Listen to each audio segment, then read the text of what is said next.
years. My two older brothers had already moved out to start lives of their own. My brother Doug was 20 when I was born and was my hero even before I knew what being gay meant. I can still remember the Christmas he gave me a Columbia House subscription that I still have to pay for, with Eliza with a Z cassette. Learning the words was the first time I knew I wanted to be a drag queen. I think I scared my mother when she caught me doing my routine to ring them bells, wearing the Eliza wig that Doug had given me. My little fantasy world helped me deal with the trauma of being tortured by school bullies. Every day they threw something at my head, which wasn't nearly as bad as being body shamed in the school locker room for PE, being called faggot and sissy. My life soon changed when my brother moved to the French Quarter.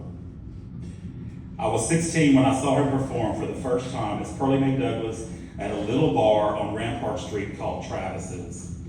Hanging out backstage with those entertainers, I was soon christened Junior Pearl and became their unpaid production assistant, i.e. Gopher. I'd run to the corner for anything they needed, pantyhose, hairspray, or bobby pins. It gave Pearl the chance to keep me under her wing until she felt I was ready to leave the nest on my own. I performed in my first show in 1985 after I turned 18, becoming the artist formerly known as Reba Douglas. Fast forward 34 years to Sunday, September 1st, 2019, and while the rest of the country was getting ready for their barbecues for Labor Day, in New Orleans we were celebrating like we did everything else, by having a parade. On Sundays, I hosted the Reba Douglas Jubilee that started at 5 o'clock sharp every week at the Golden Lantern. My show's lineup had been strong with beautiful entertainers. I learned that in show business, either you have the it factor or you don't. And I had the it in abundance. I demanded the same kind of presence for my entertainers. I loved working with my trans performers who brought a variety of it factors themselves: breast, lips, and hip implants. I lived just a block away on Esplanade, making it convenient. I had my getting made up ritual down to an hour: shave, base, powder, contour, eyeshadow, then 5 pair of false eyelashes. 3 stacked on top and 2 on the bottom. That Sunday, the girls came over to get ready. Our usual dressing room was always used for a bar open to Royal Street for the major holidays. We barely had enough space to change costumes in that tiny closet, crammed with kegs, boxes, and a smelly garbage can. It was even tighter after the girls stacked their 4 suitcases on top of the beer kegs. I was so hot that I got ready in my regular dressing room, right as I pulled on my Spanx. Right as I pulled my Spanx overhead, Eric Crawford walked up. He told Kara, "I want to buy my Reba a drink." "Oh, please, and can you get us all a Jell-O shot?" "How much? $1 or 6 for 5? It was 4:45 when I realized I hadn't seen Senator Ken, the DJ, yet. I pulled out my new dress. Y'all can see that out there. It was a floor-length black knit, splashed with blue hibiscus, pink orchids, orange birds of paradise, and green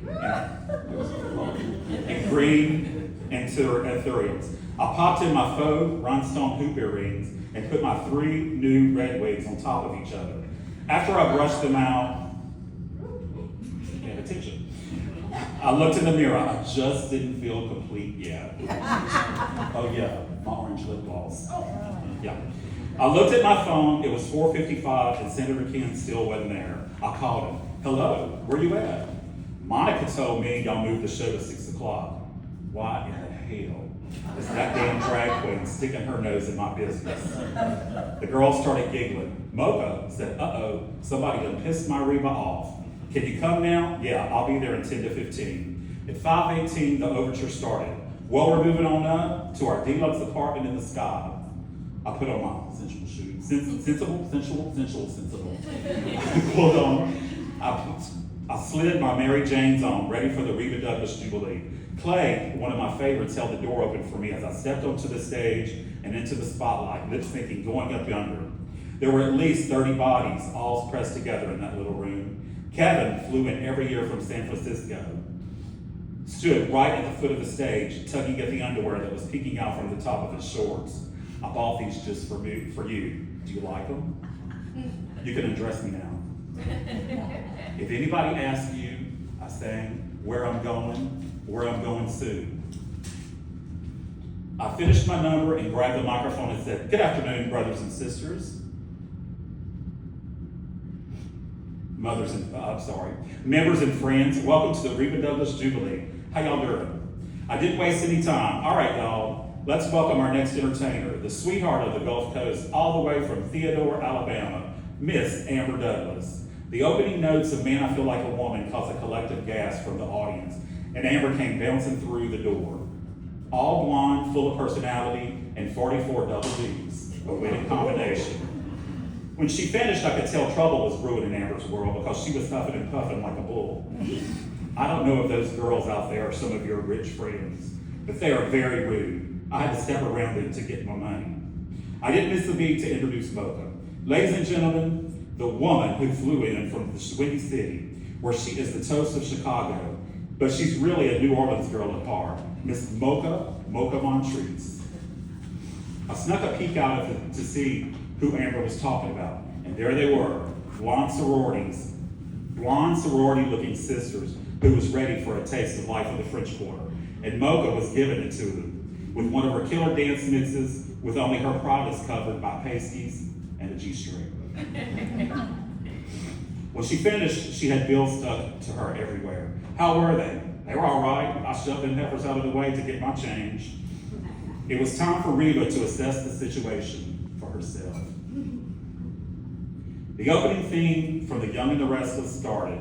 I came out with my head down and pushed my wig out of my eyes, looking into the spotlight as Mary J. sang, "Broken heart again, another lesson learned. Better know your friends or else you will get burned."